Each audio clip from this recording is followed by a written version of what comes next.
It was a time when fear gripped our nation and the smallest suspicions could ruin lives. The United States had entered an unsettling chapter riddled with accusations of communism, and the line between patriotism and paranoia had grown thin. Yeah, it was the era of McCarthyism, but its roots took hold before the late 40s and 50s when this form of political oppression first got its name. It's something you can learn about through the latest program in the Milford Museum's American History series. And Emily Green is a history teacher at Polytech High School and will be presenting the era of McCarthyism this weekend. Emily, thank you so much for being here. Thank you so much for having me. So why do you think McCarthyism is such a fascinating chapter to study? So as a social studies teacher, I think any example of when our institutions are being challenged is something that's worth studying, particularly if it's going against some of our very important constitutional principles.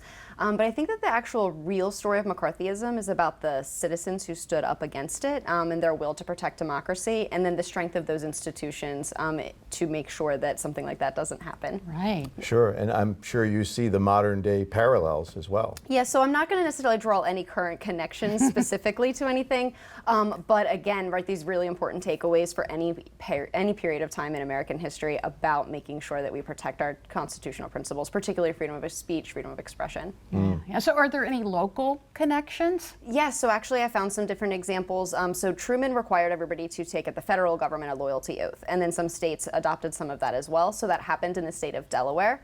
I also have some examples of teachers from Baltimore who were fired actually for participating in potential communist activities, although pretty much exaggerated on that. So there's some local connections as well. Wow. So what do you hope for people to take away from the program? I think that a really important takeaway is making sure that we as citizens stand up to demagoguery like we have with Joseph McCarthy, and making sure that we understand the institutions that we have and how they're supposed to work to protect everything. I also think it's important for people to realize that Joseph McCarthy was an individual, and there's a lot of people who are complicit in that. And so recognizing that sometimes it's easy to chalk up actions to one person, but there's a lot more people that were involved in it. And that also it's not the first time in U.S. history that we've had a Red Scare. So the area of McCarthy is actually the second Red Scare, and there's one that happens right at the end of World War I and the Bolshevik Revolution in Russia. Very similar examples of somebody who wanted to kind of gain political power as a result of capitalizing on that, but was stopped by the will of democracy. History is so fascinating. What is it about history that you love so much? So I've heard some things say that history is just gossip about dead people. And so I actually think that that's kind of an interesting way to think about that, because we can see in our actions about how people act today, people have kind of always been the same. And so we can learn a lot of really interesting lessons from looking at the past. Yeah. It's that old saying, if we don't learn from history, history will repeat itself. Exactly, exactly. Yeah. Fascinating.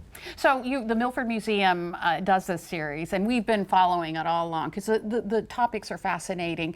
If folks want to come to your particular series, what do they do? So the series is going to be this Saturday at the Milford Museum at 1 o'clock.